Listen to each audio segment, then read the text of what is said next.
오늘 예배하는 우리에게 주시는 하나님의 말씀은 신약성경 누가복음 5장 1절로 11절까지 말씀입니다. 누가복음 5장 1절로 11절입니다.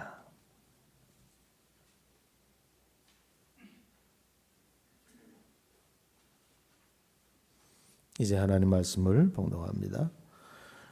무리가 몰려와서 하나님의 말씀을 들을새 예수는 게네사렛 호숫가에 서서 호숫가에 배 두 척이 있는 것을 보시니 어부들은 배에서 나와서 그물을 씻는지라.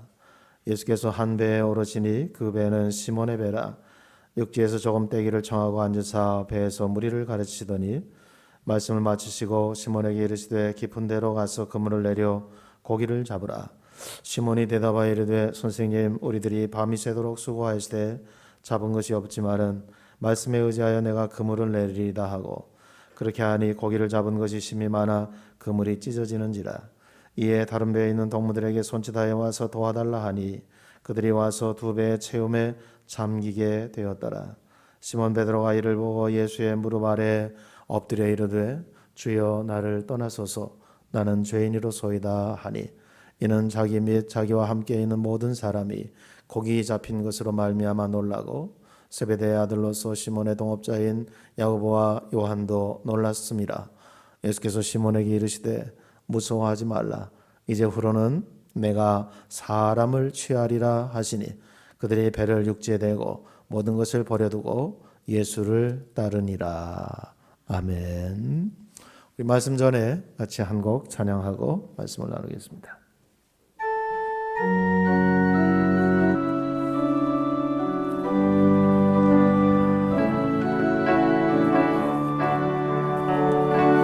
오직 주의 사랑에 매여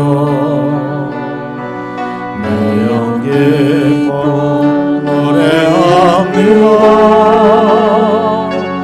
이 소망의 언덕 기쁨의 땅에서 주께 사랑드립니다. 오직 주의 임재 안에 가서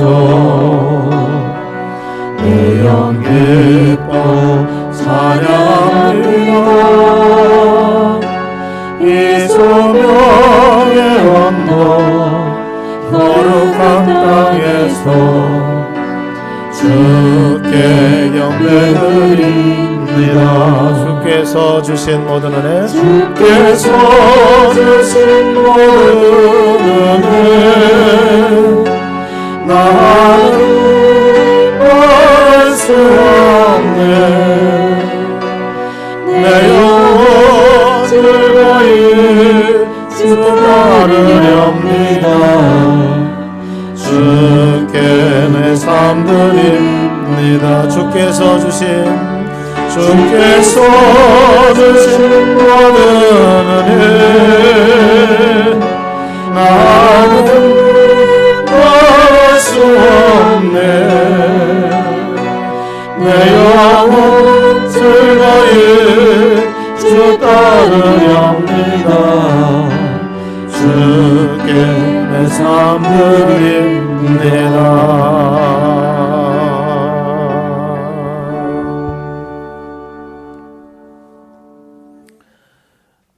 한평생 살면서 크게 부모에게나 또는 주변에 민폐 끼치지 않고 열심히 성실하게 사는 사람은 뭐 크게 유명하지 않거나 크게 부자 되지 않아도 그 일하는 모습 자체가 아름답다, 그렇게 여겨지고 거기엔 모든 사람들의 이의가 없어요. 오늘 이 본문 가운데도 망망대해는 아니지만 그 갈릴리 호수 새벽 안개가 자욱하게 피어오르는 그때 고단한 육신만큼이나 밤새 고기 잡음으로 인해서 배에 어느 정도 어획고가 있어야 되는데, 성경에 보니까 밤이 새도록 고기를 잡아서나 잡지 못하였다. 참 허탈하죠. 이럴 수가 있나 싶어요. 그래서 이제 그 자욱한 안개를 헤치고 폭우로 이제 돌아오고 있는 베드로 일행을 한번 그려보시길 바랍니다. 오늘날로 와서 하루 종일 파김치가 되도록 직장에서 일한 다음에 저녁 늦게 동료들과 직장문을 나서는 월급쟁이들의 그 모습을 보면은 짠하기도 하죠. 그래도 일할 수 있다는 것이 얼마나 행복인가 하는 것은 일할 수 없는 상황이 되어 보면 알 수가 있습니다. 오늘 우리는 그냥 무심코 예배를 드렸을 수도 있고 늘 그냥 드리니 드렸어요. 이렇게 예배를 드렸는데 갑자기 뭐 코로나라고 하는 눈에도 안 보이는 해괴망측한 괴물이 나타나가지고 이렇게 떨어져 앉아라, 마스크를 써라, 몇 명까지 모여라. 뭐 이게 참 부담스럽고 그리고 그 수칙을 지키다가도 이제 너무 길어지니까 지칩니다. 그래서 이런 위생관념도 점점 이제 다시 희박해지는 것 같아요. 처음에는 뭐 소독제로 손도 잘 닦고 마스크도 꼼꼼히 챙겨 쓰고 이러더니 이제는 그냥 막 거의 뭐 그냥 무의식적으로 그렇게 하다가 결국 위생의 그 빈 허점을 우리가 노출하게 되는데 그렇습니다. 하여간 우리에게 허락된 삶에서 그래도 어떤 성실하게 열심히 살아가는 모습은 어떤 표현으로도 부족해요. 아름답다. 참 아름답다. 그렇게 생각이 되집니다. 그러나 그렇게 아름다운 일터, 땀 흘리는 현장에도 애환이 있어요. 애환이. 말씀드린 대로 밤새 수고했는데 많이는 못 잡은 때가 있다 할지라도 이렇게 안 잡힐 수가 있나.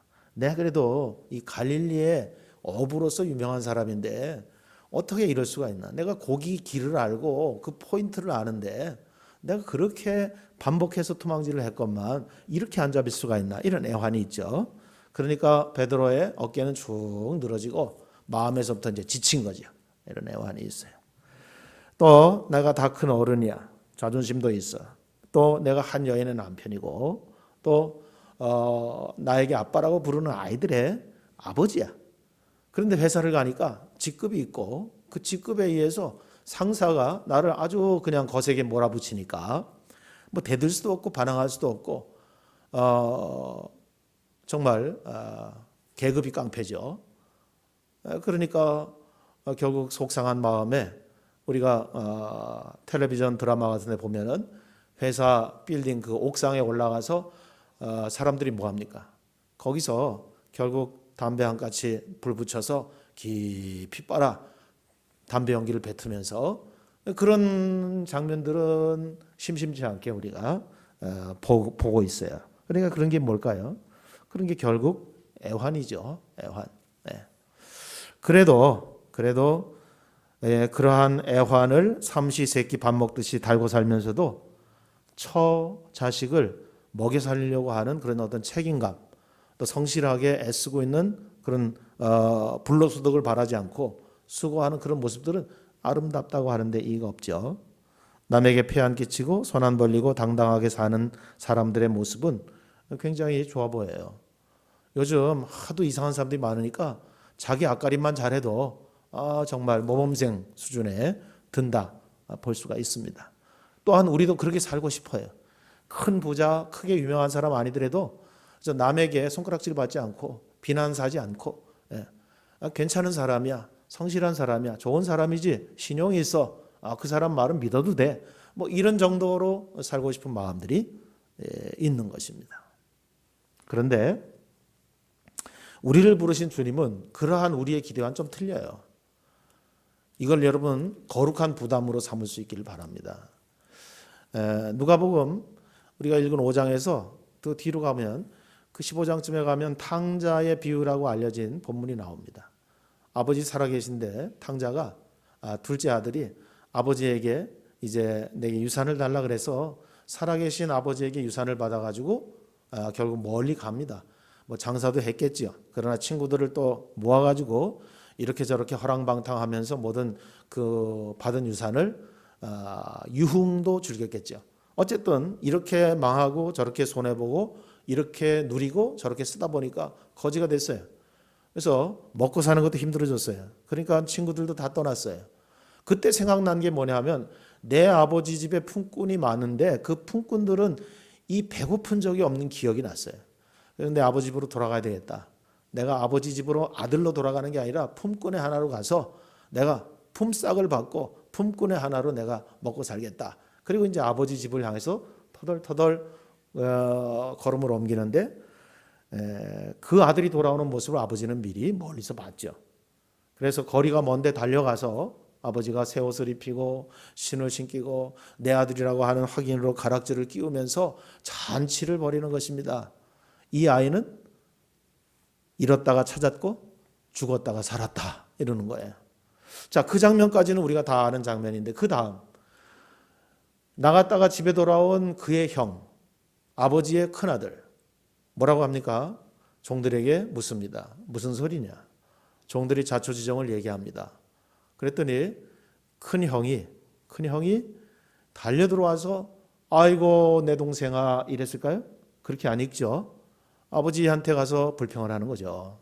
아버지, 나는 아버지 집을 떠난 적도 없고 유산을 달라 그런 적도 없고 아버지 속을 새긴 적도 없고 그 자리에 붙박이로 있으면서 아버지의 가세를 이렇게 일으켜 세웠는데 나에게는 언제 짬뽕 한 그릇 사줬어요? 갈비탕 한 그릇 사줬어요? 나에게는 뭐 치킨이라도 한 마리 시켜줬어요? 뭡니까 이게? 난 뭐고 쟨 뭡니까? 너무 불공평하지 않아요? 이러고선 얘기를 했을 때 그 아버지가 이렇게 불평하는 큰아들에게 뭐라 그래요? 그렇게 생각했니? 이게 다 네 건데. 이게 다 네 건데 그거를 알지 못하고 잃어버린 동생을 찾고 죽은 동생을 살아서 이렇게 안게 됐는데 라고 장탄식을 하게 되는 거예요. 그래서 우리는 탕자의 비유라고 작은 아들을 얘기하고 그 다음에 아버지에게 불평하는 이 큰 아들을 이름 붙여서 뭐라고 말하냐 하면은 제2의 탕자다. 그렇게 얘기해요. 탕자 읽기 아무것도 없어요. 지금 서두에 말씀드린 바대로 하면 이 친구 아름다워요. 성실해요. 아주 믿을 만한 사람이에요. 칭찬해주고 박수 쳐줘야 돼요. 그죠? 그런데 왜 예수님은 이렇게 싸늘하게 꼭 냉혈한 보듯이 그렇게 비유해서 말씀하셨을까요? 거기에 왜라고 하는 질문을 하시면 그 큰아들은요 남에게 꾸지도 않았고요. 그리고 또 꾸어주지도 않았어요. 그 큰아들 안에 모든 필요 충분 조건이 다 있는 거예요. 그러니까 모든 의미가 자기 자신 안에 딱 이렇게 갖춰져 있는 그 사람 매력 없어요. 그런 사람 하나님이 기대하는 게 아니에요. 그냥 뭐 인생을 대가 없이 그저 그렇게 살다가 열심히 살다가 조금 승진도 하고 봉급도 좀 두툼해지고 또 뭐 이렇게 하다가 예쁜 여자 만나가지고 결혼도 하고 또 아주 그냥 정말 달덩이 같은 아이들도 낳고 그래서 그냥 그 아주 소소하지만 확실한 행복 가운데 빠져서 그저 누구에게 민폐 끼치지 않고 그렇게 사는 거 모든 사람들의 꿈이고 로망이에요. 어떻게 보면 이런 사람 칭찬해 줘야죠. 잘 살았다고 해야죠. 여러분 이 형님 이 큰아들 잘못된 게 뭐가 그렇게 있어요. 찝어내려고 해도 별로 찝어지지 않아요. 그런데 주님은 그 큰아들에 대해서 후한 점수를 주지 않으시는 거예요. 왜 그랬을까요? 지금 제가 표현한 대로 자기 안에 모든 필요한 게 다 있어. 자기 안에 그 모든 충분한 게 다 있어. 그러니까 너랑 거래하지 않아도 나는 스스로 뭐 할 수 있어요? 스스로 거의 완전하다. 이렇게 사는 사람이에요. 이렇게. 그러니까 동생 없어도 되는 거야. 동생 없어도. 근데 왜 나타나가지고 성가시게 해? 이런 거예요. 이런 사람을 향해서 주님이 굉장히 준엄하게 말씀하시는 거죠. 여러분 먹고 사는 거는 완벽합니다. 그런데 그 완벽함이 다른 사람에 대해서도 더 나아가서는 하나님에 대해서도 거추장스러운 거야. 나 스스로 내 안에 나를 뽐뿌질하고 또 나를 충분하게 할 수 있는 모든 가능성이나 있는 게 다 있어요. 그러니까 옆을 돌아보지도 않는 거야. 예를 들면 그 부자 집에 그 거지 나사로가 그 문 앞에서 부스럼도 많고 그래서 개들이 와서 그냥 그 부스럼의 헌대를 혀로 핥아주고 있는 이런 상황인데 부자는 배부른 거지. 자기 배부르니까 문 밖에 거지가 있는지 거지가 굶었는지 개들이 와서 거지의 부스럼을 핥고 있는지 상관이 있어요 없어요? 없어요. 부자 죄 지은 거 아닙니다.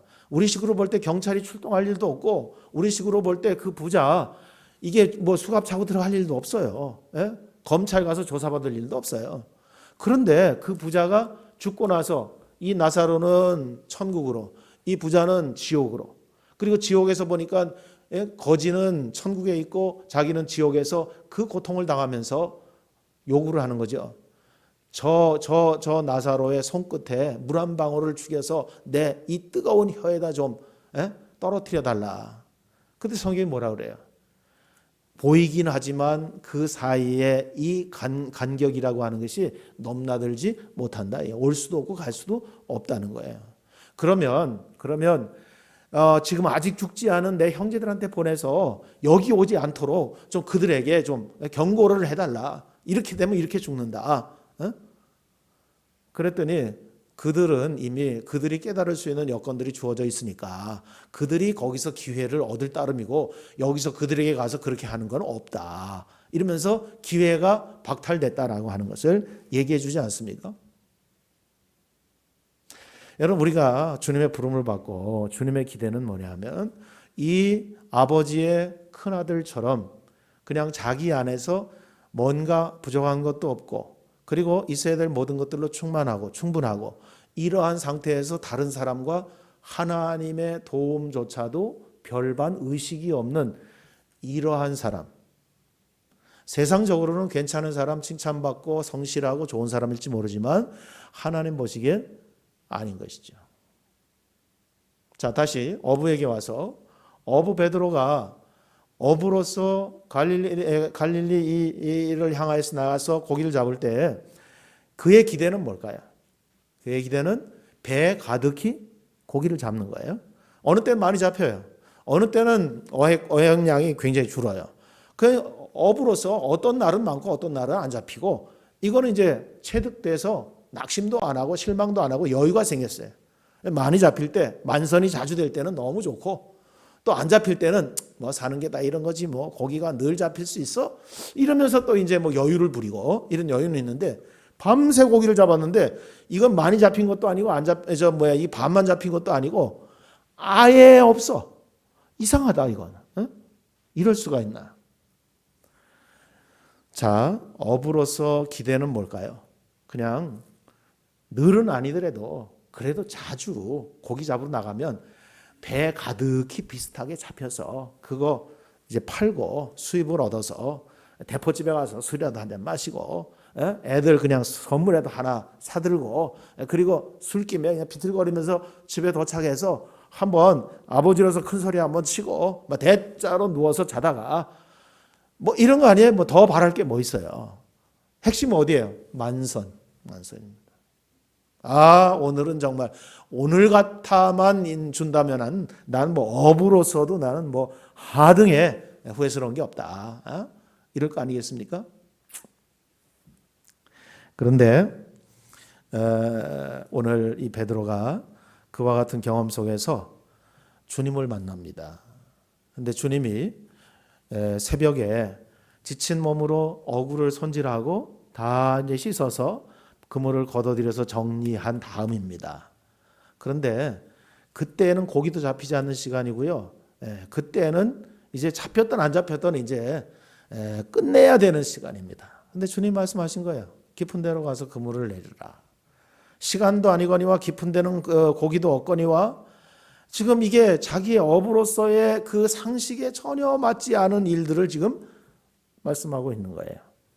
그런데 그 말씀 중에 베드로가 다른 얘기하지 않고 내가 밤이 맞도록 수고했지만 잡은 것이 없는데 말씀에 의지하여 내가 그물을 내리겠다. 어떤 거예요? 말씀에 의지하여. 이번에 그물을 내려서 안 잡히면 네가 책임지는 거야. 네가 이제 그물을 다 이제 더 거두고 걷고 정리하는 거야.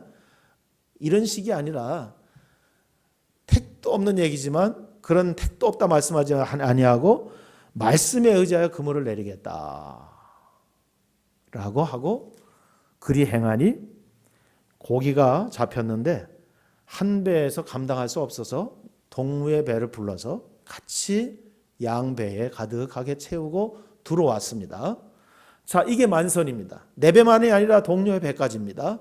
그랬을 때 여러분, 만선, 어부로서 이 만선의 축복, 기쁨, 대박이죠. 더 이상 없는 거야. 그런데 놀라운 일이 발생하는 거예요. 그 베드로가 주님을 보는 순간 깊은 데라고 하는 포인트를 정하고 거기에 그물을 내리라고 말씀하신 그분을 보는 순간 뭐라고 고백합니까? 어부의 고백이 아니에요. 주여, 나는 죄인입니다. 나를 떠나시옵소서. 이렇게 고백합니다. 그때 죄인은 성경에 하면 죄의 삭은 뭡니까? 사망이에요. 그래, 너 아는구나. 네가 죄인이지? 죄의 삭은 사망이야. 죽어야지. 이렇게 대화가 진행된 게 아니라 그렇게 나는 죄인이니 나를 떠나시옵소서라고 영안이 열려서 자기의 존재를 확인한 베드로에게 주님 뭐라 말씀하시죠? 마땅하는 내가 고기 낚는 어부였지만 이제는 사람 낚는 어부가 될 것이다 라고 말씀하신 것입니다. 여러분, 우리가 살면서 각자 자기가 일하는 그러한 영역 가운데 농사를 지으면 그 올해의 농사 가운데 그 농산물이 제값을 받으려고 하면 경쟁률이 있어야 되니까 그 농산물을 똑같이 많이 심지 않고 다른 사람들은 다른 작물을 심었는데 이 작물이 대박이 났을 때 값도 오르고, 그죠? 돈도 좀 벌고, 요렇게만 매년 농사를 지을 수 있다면 내가 밭이 좀 작아도 어때요? 아주 히트 치는 거지. 이런 생각할 수 있어요. 이런 생각. 응? 우리 집사님은 꿈에 숫자를 4개를 봤다 그러는데 4개만 보지 말고 그냥 아예 6개 다 봐버려. 그러면 내가 떼먹을까? 그걸 보게 하시니가 그분인데, 알게 하시니가 그분인데, 내가 로또 1등 딱 된 다음에 다 드리지는 못해도 내가 5대5는 할 수 있어. 5대5. 여러분 생각해 보세요. 인생 대박. 로또 아니에요? 세상이 그렇게 말하잖아요. 그러니까 늘 있는 일은 아니지만 그래도 한 번 나도 로또 같은 일 한번 맞아보자. 그러면 내가 주님 잊어버리겠어요? 왜 잊어버려? 5대5. 얼마 좋아? 만선. 그 경험을 했을 때 베드로가 말이야. 우리가 흔히 얘기하지만 젊은이가 참 심통하네. 나하고 동업합시다. 그냥 일하지 말고 물 적시지 말고 배에 올라서 마치 제갈공명처럼 여기 딱 찝는데 내가 2번도 안 내리고 그냥 한 번에 끝내자. 한 번에. 그래서 만선 5대5. 좋네. 사업 아이템. 대박 아니에요? 이렇게 되면 사람 얼마나 부러워할까? 근데 오늘 본문이 이상한 대로 흘러가는 거예요. 그 주님을 만나니까 주님이 사업 파트너가 아니고 고기 다니는 포인트 찝는 무슨 어떤 심통한 사람이 아니고 그분이 누구인 거를, 주님인 거를 말씀에 의지한다라고 할 땐 그 주님을 뭘로 불렀어요? 선생님, 말씀에 의지하여 이랬는데 그 사건을 겪고 나서는 호칭이 달라져. 선생님에서 뭘로 바뀌어요? 주여, 나를 떠나시옵소서. 나는 죄인입니다. 그리고 자기가 갈릴리에서 으뜸 가는 어부로 잔뼈가 굵은 경험자인 것을 내려놓는 거야. 아무 소용이 없는 거야. 그때는 만선이 자기 생각이었는데 이 생각이 바뀐 거야. 이분 앞에 서니까 만선 이게 의미가 없어진 거야. 소소하고 확실한 행복이었다. 만선 때에 그걸 팔아가지고 막내 원하는 장난감도 사주고 큰애 원하는 컴퓨터도 하나 사주고 뭐 이런 거였는데, 이런 소소한 확실한 행복에 젖어서 살았었는데 우리를 부르신 주님의 부르심은 그게 아니었다라고 하는 거예요. 큰아들이 집에서 우리가 소위 말하는 모범생처럼 자기의 울타리 안에 탁 해서 거기를 떠나지 않냐고 정말 잘 살았잖아요. 주님의 부르심, 주님의 원하심, 주님의 계획은 그게 아니었던 거지. 추천할 만한 일은 아니지만 탕자처럼 아버지 유산을 받아가서 허랑방탕하게 쓰고 그래도 깨달음 가운데 돌아와서 아버지가 필요하고 나 혼자 안 된다는 것을 아는 사람, 하나님의 존재에 대해서 인식할 수 있는 틈이 있는 사람, 이런 사람이 하나님께 필요한 사람인 거예요. 오늘 태어나기도 금수저 물고 태어나서 교회 안에서도 존경받으면서 하나도 부족함이 없이 누구한테 정말 그런 그 어려움 겪거나 어려움 주지 아니하고 오해받거나 무슨 어떤 억울함의 대상이 되지 아니하고 그렇게 사는 사람이 있을 수 있습니다. 그런데 목사 입장에서 딱 보면 정말 하나님이 들어갈 틈이라고는 요만큼도 손끝만큼도 없는 그러한 사람들이 있을 수 있어요, 없어요? 있어요. 정말 모범생이야, 훌륭해. 근데 하나님 들어갈 틈이 없어. 자기 스스로 딱 자기 아성 속에서 자기 만족에 빠져 있는 거야. 누구를 귀찮게 해도 안 해. 근데 나도 귀찮게 하지 마. 누굴 주지도 않아. 나는 받지도 않아. 나 스스로 그냥 좋아. 하나님께서 필요한 사람이 아닙니다. 그래서 오늘 저도 목사로서 일단 사람들이 볼 때 교회가 부흥이 되고 교인 숫자가 많아지고 또 뭐 자기 터에다가 교회당도 하나 멋있게 해서 멀리서도 볼 수 있는 십자가가 높이 올라가 서 있고 저 어느 교회야? 그럼 좋겠죠. 이것도 만선에 해당하는 거예요. 만선에. 하나님께서 목사인 저에게 하나님의 백성을 부름받은 여러분에게 기대하시는 것은 만선에 대해서 부정하는 건 아니에요. 그러나 만선보다 더 큰 만선과 비교할 수 없는 본질적인 그 행복에 대해서 그거를 찾고 충분히 누릴 수 있도록 하나님께서 우리를 부르시고 우리를 그렇게 계획하시고 그렇게 디자인하신 줄로 믿습니다. 그러니까 내 방식대로 열심히 살아봐야 한두 번, 두세 번 만선을 경험하고 그런 적이 있었다 이럴지 모르지만 하나님의 계획은 그게 아니었다라고 하는 것입니다. 여러분 평생 고기만 잡던 베드로가 사람 낚는 세계에 눈을 뜬 것은 단순한 의미의 발견, 그 이상의 의미를 지닌다고 할 수가 있겠어요.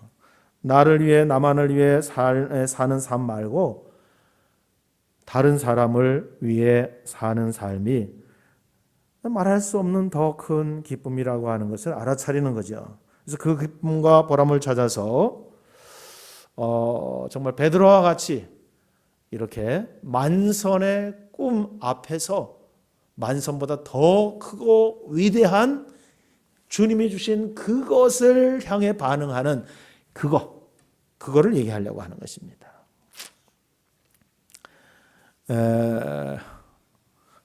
그러한 가운데서도 다른 사람에게 참 진리와 참 생명을 중개하는 일은 지고한 가치를 지닌다 할 수가 있습니다. 여러분 저도 영화를 좋아하는데 영화 가운데 이게 그 진행이 빠른 어떤 액션 이런 영화 장르를 좋아해요. 근데 어느 날 문득 영화를 이렇게 보다가 무슨 생각이 드냐면 내가 이전에 참 기억에 남고 봤던 영화, 그런데 그 영화의 스토리 줄거리가 아무 의미가, 시간이 지나니까 아무 의미가 없어요. 기억도 안 되고 내용이 그렇다고 한들 그게 뭐 나오고 어쨌는데, 그러니까 순전히 뭐냐면 헐리우드 영화 같은 거는 그 시간을 허비하고 죽이는 그런 영화예요. 그냥 심심해서 심심 뿌린 땅콩으로 보는 영화였던 거지. 그러니까 뭐가 없다? 영화를 봤는데 그 찰나의 재미는 있었지만 의미가 없는, 의미가 주어지지 않는 영화였던 거죠. 그러니까 시간 낭비를 한 거죠. 여러분 우리는 태어나서부터 지금까지 빠짐없이 쭉 살았습니다. 좋을 때도 있었고 나쁠 때도 있었고 웃을 때도 있었고 울 때도 있었는데 중요한 건 뭐냐면 그렇게 살아온 우리의 삶에 뭐가 주어져야 하면 의미가 줘야 돼요. 의미가 주어지지 않으면 그냥 시간을 허비한 것과 다름이 아니에요. 앞으로 얼마나 더 살지 모르지만 우리가 남은 생애가 중요한 건 뭐냐면 거기에 의미를 담아야 되는 거예요. 또 다시 만선, 어부가 만선 최고죠. 예. 또 일확천금을 꿈꾸는 사람이 그냥 6자리 숫자만 보고 로또 1등 될 수 있다면 그것도 참 뭐 어마어마한 대박이죠. 예? 근데 거기서 의미가 발생되지 않는 거야. 이게 정말 오늘 일진이 좋아. 재수가 좋아. 야, 오래 살고 봐야 될 일이야. 이런 일이 다 있네 나한테. 이런 것으로 그냥 시간이 흘러가면서 잊혀지고 무의미가 되는 거예요. 의미를 찾아야 되는데 그 의미를 찾는 일을 지금 주님이 베드로를 부르셔서 말씀하는 것과 같은 것입니다. 고기를 잡는 거하고 잡기는 잡는데 대상이 달라졌어요. 사람을 낚는 어부가 될 것이다. 달라졌습니다. 여러분, 베드로를 포함해서 성경의 모든 인물들은 바로 이 가치와 의미를 위해서 용기를 낸 사람들입니다. 그래서 베드로는 지금 배와 그물을 버려두고 주님을 따라갔다 그러는데 지금 이 용기를 내는 데 있어서 모두 다 직업을 내던지고 아닙니다. 모두 다 자기의 삶의 현장을 버려서 이혼하고 가족을 버리고 아닙니다. 그러나 똑같은 남편과 아내, 똑같은 자녀들, 똑같은 거주 환경, 똑같은 직장에서 비슷하고 똑같은 일을 반복해서 계속 할지라도 이제 뭐가 바뀐 거예요? 잡는 목표, 타겟이 바뀐 거예요. 고기 잡는 데서 이제 뭐예요? 사람 낚는 어부로 같은 어부지만 타겟이 바뀐 거예요. 하나님 내게 건강 주셔야 될 이유, 하나님 내게 축복을 주시고 내게 리더십을 주시고 사람들에게 내가 함부로 쉽게 대하지 않고 내가 능력 있고 유능하고 영향력 있는 인물로 내가 발돋움해야 될 이유, 내 입신양명을 위해서가 아니라 뭘 위해서요? 주님이 주신 그 사명, 사람 낚는 어부 그 일을 위해서 나를 찬란하게 하시고 힘있게 하시고 빛나게 하여 주옵소서. 그게 기도 제목이에요. 뻔뻔한 게 아니야. 당연히 해야 돼. 담대하게 그렇게 기도할 수 있어야 합니다. 그러나 아직도 만선, 아직도 어떤 대박을 꿈꾸고 그렇게 하려고 하면 우리의 기도가 힘이 없어요. 민망해요. 하나님께서 한 가지 질문만 해도 말문이 턱 막혀요. 왜 너만? 왜 그렇게 해야 되는데? 내가 그렇게 해야 될 이유를 대봐. 뭔 이유를 대겠어요? 그럼 머리 국적국적 하면서 뭐라 그랬어요? 하나님, 좋잖아요? 멋있잖아요? 그것뿐이 더 나와요? 그래서 의미 없는 삶에 대해서 마침표를 찍고 어떻게 하면 고통스러워도 어떻게 하면 힘들어도 어떻게 하면 어려워도 어떻게 하면 내가 계획했던 어떤 그런 나의 꿈과 반대편에 있어도 의미가 실릴 수 있다면 아픔도 병상도 어려움도 굳은 일도 감당하겠다. 이게 필요한 것입니다. 여러분, 지구상에 지금 사막이 늘어갑니다. 저는 잘 모르지만 사막이 늘어가는 첫 번째, 두 번째, 세 번째 이유가 뭘까요? 늘 햇빛이 비치고 있는 땅이 사막이 되는 것입니다. 어떤 사막은 그 국가의 국립공원이었어요. 어마어마하게 울창한 숲을 자랑하는. 근데 계속해서 햇빛이 내리쬐면 뭐가 될까요? 사막이 되는 거예요. 사막이. 여러분, 고통스럽고 힘들고 난처하고 그러한 일들 피해 다니지 말고 두려워하지 마시고, 그리고 하나님이 주시는 부르심과 은혜를 선택적으로 받지 마시고 하나님 말씀을 펴들고 종이 말씀을 펴들었습니다. 말씀하시옵소서. 종이 듣겠습니다. 할 때 선택적이 아니라 절대적으로 그렇게 하겠습니다. 해야 됩니다. 그렇게 될 때 결국은 우리는 계속 내리쬐는 따사로운 햇빛 때문에 사막으로 변하지 않고 폭우도 내리고 비도 내리고 햇빛도 비치고 하면서 온갖 푸르름이 더 짙어지고 그 숲은 사라지지 않고 망하지 아니하고 계속 울창해지는 것이 바로. 그래서 우리가 주님과 평생을 동행하는데 우리의 삶의 마지막 결론이 햇빛은 쨍쨍 모래알은 반짝 이런 사막으로 바뀌어서는 안 되겠다는 것이에요. 우리는 나들목 혁신교회라고, 놀랍게도 충북 혁신도시이기 때문에 영어로 혁신이라는 말이 이노베이션입니다. 다 바꾸는 거예요. 무서운 말이죠. 그래서 내가 교회를 개척했습니다. 이름이 뭡니까? 나들목 혁신교회입니다. 그러면 우리 아는 사람들이 다래. 왜 이렇게 교회 이름이 쎄? 부담되지 않아? 이래. 그렇죠? 뭔가 다 때려 부시는 것 같고 다 바꾸는 것 같고 막 그냥 다 파내는 것 같고 다 막 빨아가지고 그냥 막 드라이 클리닝 하는 것 같고 그 무서워서 그 교회 가겠어? 그런 얘기예요. 그래서 제가 우리 동네는 부동산도 혁신 부동산입니다. 우리 동네는 건재상도 혁신 건재입니다. 우리 동네는 뭐 온통 다 혁신이야. 예? 근데 우리는 그 의미를 알기 때문에 이노베이션 좋은 거야. 누구로 인해서? 하나님으로 인해서 내가 지금 뭐야? 이노베이션을 하는 거예요. 예? 드라이 클리닝 하는 거예요. 빨래 하는 거예요. 세탁이 되는 거예요.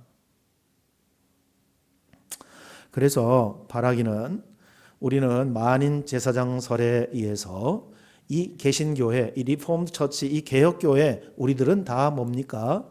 우리는 다 만인 제사장이에요. 누구든지 예수 그리스도의 이름으로 하나님 앞에 허락받고 갑니까? 각자가 갑니까? 각자가 예수 그리스도의 이름으로 어디서든지 기도할 수 있습니다. 어디서든지 여러분이 예배할 수 있어요. 여러분은 다 제사장이에요. 여러분은 다 양들을 키울 수 있는 목자입니다. 그래서 앞으로 우리 교회가 제도권의 교회들처럼 그냥 구역으로 행정상 나누어서 여러분을 관리하려고 하는 게 아니라 그 구역이라고 할 수도 있지만 모양상 그 안에 목자가 있고 그 안에 목자가 먹이고 이렇게 키우는 양들이 있는 그런 목장이 우리가 알고 있는 그런 구역이 될 수 있기를 바랍니다. 그래서 그 목자가 성심성의껏 그 양들을 위해서 자기가 만난 예수 그리스도를 온전히 전수할 수 있는 그 목장이 되어줄 수 있기를 바랍니다. 그러기 위해서는요, 우리가 희생해야 되는데 뭘 희생합니까? 내가 목자가 되면 자기 가정을 오픈해야 됩니다. 자기 가정을 오픈하면 사생활이 없습니다. 사생활이 없는 건 물론이거니와 나의 어떤 인격과 그리고 나의 어떤 삶, 나의 실력, 그 모든 걸 진정성 있게 그대로 오픈해야 됩니다. 여기서 이 말하고 저기 저 말할 수 없어요. 그것이 목자입니다. 목자는 양들을 위해서 목숨을 버린다고 말씀하신 선한 목자 주님처럼 그렇게 나의 양무리를 키워서 그들도 또한 다른 목자가 될 수 있도록, 처음에는 따라오는 따름이었지만 이제는 그들이 기꺼이 성장해서 목자가 되어지는 그러한 상태로 양육의 한 단계, 두 단계 과정을 거쳐가는 사람들. 그것이 우리 교회의 비전입니다. 그래서 각 가정 안에서 가정교회가 이루어지고 그 교회들이 주일날 모여서 나들목 혁신 연합교회가 되는 것입니다. 그래서 전쟁이 나고 포탄이 떨어지고 어마어마한 일들이 벌어져도 우리가 죽기 전까지, 우리 육신의 생명이 죽기 전까지 지상의 교회는 없어지지 않는다는 말은 이러한 시설은 파괴될 수 있어도 사람이 죽지 않으면 교회는 남아있는 거예요. 그게 바로 주님의 교회를 향한 디자인이고 여러분을 향한 하나님의 부르심입니다. 나 예수 믿고 구원받고 아들목 교회 교인이 됐다가 이렇게 하나님 앞에 부름받았다. 그것도 세상에 비하면 말할 수 없는 영광이고 기쁨이고 행복이지만 하나님의 우리 하나하나를 향한 계획은 뭐냐면 당신들을 목자로 세우셔서 내 뒤에 내가 구원받느냐고 아직 대기줄에 서 있는 그들이 나로 인하여서 예수를 알고 내가 만난 예수를 소개받고 그 예수가 온전히 그 안에서 배양이 되어서 나 같은 또 다른 그를 만들어내는 그런 모습 속에서 그 공동체가 모여 연합교회로 하나님 앞에 예배하고 흩어지면 그 작은 교회 안에서 세상에서 누릴 수 없는 그러한 이 공동체의 그 기쁨과 사귐과 교제가 나타나게 될 때 세상에서는 어디에서도 찾을 수 없는 혈연을 뛰어넘는 지연 학연을 뛰어넘는 어떠한 관계를 뛰어넘는 하나님의 가족들이라고 하는 그의 패밀리, 가족이라고 하는 이것이 성립되고 경험되어지게 될 줄로 믿습니다. 그게 경험되지 않으면요, 우리가 지금 이 시간 이 상황 가운데 모여서 나들목 혁신교회라고 하지만 그러나 어떤 사정과 어떤 형편이 있어서 이렇게 저렇게 우리가 헤어지고 떠나고 이렇다고 하면 우리는 그냥 하나님의 은혜 가운데 오늘은 모여 있는 거고요. 내일 어떻게 될지 아무도 몰라요. 어떤 큰 이익이 있으면 이익 따라가 버려요. 또 어떤 피치 못할 일이 있으면 그 일 따라가 버릴 수 있어요. 그러나 그렇게 세상을 움직여서 만선 때문에 내가 움직여갔지만 이제는 뭐예요? 그런 이득이 있고 그런 기회가 오고 피치 못할 어떤 일이 있어도 나는 이 하나님의 패밀리, 이 가족을 떠날 수 없다. 다른 모든 것들을 포기하더라도 난 이 가족 안에 머물고 싶다. 그래서 이사 갈 수 있는데 안 가. 출세할 수 있는데 안 해. 나는 이 가족들, 이 하나님의 사람들, 이 안에서 나는 최고로 행복하다. 이 몸이 이루어졌을 때 진짜 교회입니다. 누가 우리를 가려놓겠어요? 누가 우리에게 이간질을 하겠어요? 누가 우리를 서럽게 하고 억울하게 하겠어요? 이게 우리의 나가야 될 목표인데 그 일에 대해서 지금 베드로를 통해서 주님이 우리에게 깨달음을 주시는 겁니다. 사랑하는 여러분, 만인 제사장이라고 얘기했습니다. 우리에겐 다 공의 예수 그리스도 이름이 주어졌다 그랬습니다. 그런데 사람을 낚는 일은 특별한 부르심이 있는 사람들의 일로 치부합니다. 하나님의 일은 부름받았다라고 하는 소명자라고 하는 소수에 의해서 행해진다고 생각하고 목사라고 이렇게 이름 붙은 사람에게 다 미룹니다. 여러분 그렇게 하지 마세요. 여러분 만인 제사장으로서 여러분에게 제사장의 직분을 준 것에 대해서 폐기하지도 말고 포기하지도 말고 잃어버리지도 말고 누구에게 맡겼으면 다 찾아오세요. 다시 회복하세요. 그래서 주여 나를 부르심입니까? 그렇습니다. 그래서 내가 정말 물이 없어서 퍽퍽거리는 그 펌프 거기에 평생 수고한 그에게 내가 마중물이 되어서 내 생명을 부어줄 때 그 펌프는 두세 번 허우적대다 어떻게 될까요? 다시 물을 끌어올리는 것입니다. 내가 뭐예요? 무슨 사명이에요? 사람 낚는다는 게 뭐예요? 마중물이 되는 거예요. 누구에게? 그 사람에게. 주님은 빛이에요. 우리는 빛이 아닙니다. 빛을 우리에게 비춰주세요. 비춰주시는 그 빛을 나는 영롱하게 깨끗이 닦아서 반사체가 되어서 그 빛을 필요한 곳에 비추는 거예요. 사람 낚는 어부가 되는 겁니다. 나는 주님이 아니에요. 그러나 주님을 연결하는 중개자예요. 그리고 나는 디딤돌이에요. 나를 딛고 주님에게 갈 수 있도록 그게 사람 낚는 어부예요. 그 일을 하도록 우리를 초대하고 부르셨는데 특별한 사람만 소명자고 그만 하나님 앞에 소명을 가진 자인 것처럼 하지 마시고 정녕 나를 부르셨나이까. 예레미야를 불렀을 때 예레미야가 뭐라고 고백해요? 나는 아이라 말할 줄도 모릅니다. 주님 뭐라고 그러셔요? 아이라고 하지 마라. 내가 너를 불러서 내 입에 내 말을 심어주리라. 내가 주는 말을 너는 말하라. 이사야에게 다가갔을 때 그 하나님을 배웠고 이사야가 말합니다. 일꾼이 필요한데 누가 나를 위하겠느냐? 그가 고백한 게 뭡니까? 내가 여기 이사오니 나를 보내시옵소서라고 고백을 합니다. 베드로도 마찬가지입니다. 지금 어부로서 만선은 이건 뭐 완전히 그냥 그 다음 단계예요. 그런데 만선이 됐는데 만선의 기쁨을 누리지 않고 그 주님 앞에 선생님이 주여로 바뀌면서 그냥 자복하고 죄인입니다. 나를 떠나시옵소서 얘기합니다. 그때 주님이 주신 사명 바로 그 부르심이 뭘까요? 네가 사람 낚는 어부가 되겠다. 잡는 건 잡는 건데 타겟이 바뀐다. 이렇게 말씀하신 것입니다. 명심합시다. 복음이 우리에게 지금 와 있다고 도달했다면 우리는 이미 복음을 위해서 부름받은 사람입니다. 우리에게서 이 복음이 더 나가지 못하고 멈추어서 부패해서 썩는다라고 하면 그 일을 위해서 누군가 순교의 피를 흘려서 복음이 나에게까지 왔는데 우리는 하나님의 뜻을 받들지 못하는 그 일이라고 할 수가 있습니다. 여러분 세련돼야 유식해야 뭐 어떤 설득력이 있어야 언어적인 어떤 그 실력이 있어야 하는 게 아닙니다. 그건 다 사람의 방법입니다. 우리가 정녕 이 못나고 무지한 나를 사람 낚는 어부로 부르셨습니까? 내가 순종하겠습니다 라고 할 때 이 일은 가능해지는 것이죠. 예수님을 만났다라고 하는 자체는 더 이상 우리의 삶이 고기일 수 없어요. 고기를 많이 잡은 만선일 수 없어요. 예? 어떤 것이 잘 돼가지고 대박 나고 어떤 것이 어떻게 돼가지고 부자가 되고 이런 것일 수 없어요. 이런 것도 가지고 있는 힘이 있어요. 매력이 있어요. 즐거움이 있어요. 그래서 사람 달려가요. 매달려요. 그런데 우리는 그 정체를 알아야 됩니다. 우리를 속이고 있을 뿐이에요. 여러분 거기서 의미라고 하는 걸 생각하세요. 나에게 잊을래야 잊혀지지 않는 의미를 제공하고 있는 것이라고 하면 그것은 하나님께서 우리와 관계 있게 하신 거예요. 그러나 아무리 그 당시 너무 좋고 너무 행복하고 너무 화려하고 막 너무 번쩍번쩍하고 할지라도 잠시 잠깐 지나고 나서 나에게 아무런 의미를 제공할 수 없다라고 하면 사람이 됐든 사물이 됐든 일이 됐든 어떤 사업과 어떤 프로젝트가 됐든 그것은 할 일이 아닙니다.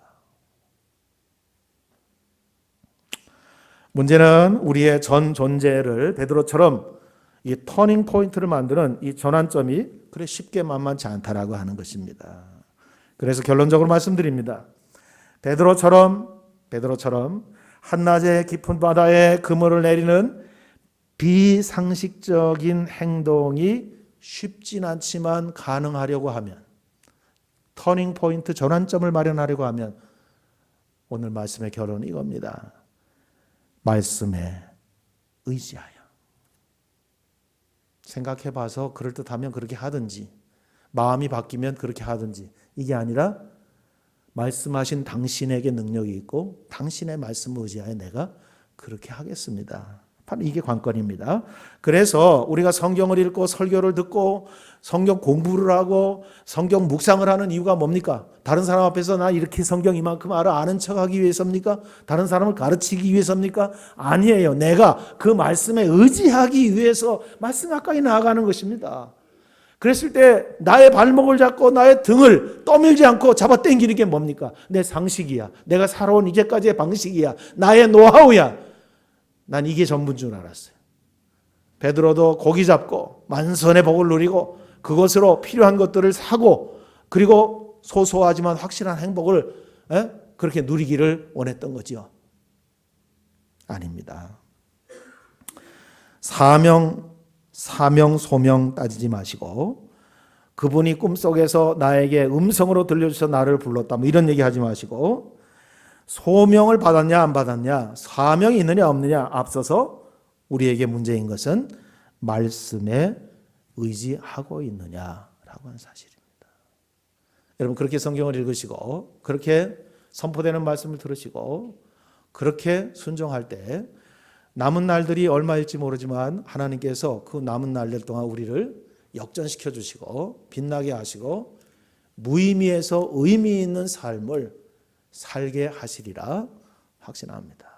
기도하십시다. 아버지 하나님, 참으로 교회에 예배드리러 나와주는 것만 해도 대단한 것처럼 생각했던 우리의 오만을 용서하여 주옵소서. 주님의 우리를 부르심의 그 기대는 이렇게 놀랍고 비밀한 것이었음을 영적인 눈을 떠서 봅니다. 거룩한 부담을 갖습니다. 주님 우리가 여기 있사오니 우리를 사용하여 주옵소서. 물론 세상에 우리보다 굉장한 사람, 잘난 사람, 똑똑한 사람, 어마어마한 사람들 셀 수 없이 많이 있음을 저희들이 압니다. 그래서 삐죽거리며 머뭇거리며 주님의 마음을 아프게도 했습니다. 그러나 그들은 그들의 똑똑함을 의지하고 그들은 그들 안에 이미 필요 충분히 다 있어서 하나님을 찾을 이유도 없고 하나님의 지시를 받을 이유도 없고 하나님과 영적으로 파장이 같을 수도 없습니다. 주님 무지랭이 같고 부족하고 연약하지만 이 모자란 것들이 그래도 하나님과 그 영적인 진동과 파장이 같기에 우리를 부르셔서 도구와 연장 삼으시려고 하는 것 참 눈물겹습니다. 주님 이제 말씀에 의지하여 작지만 하겠습니다. 말씀에 의지하여 순종하겠습니다. 주님 누구에게 디딤돌이 되고 누구의 마중물이 되겠습니다. 우리를 사용하여 주옵소서. 주님 언제까지 목사를 따르고 언제까지 앞선 자를 따르겠습니까? 이젠 따름이에서 누군가를 이끌고 마중물이 되어주고 디딤돌이 되어주는 이끄미들이 되게 하여 주옵소서. 하나님의 사람들로 성장하게 하시고 거기에 선한 목자를 닮은 목자로서 양들을 살필 수 있는 하나님의 리더십이 있게 하여 주옵소서. 예수 그리스도의 이름으로 기도하옵나이다. 아멘.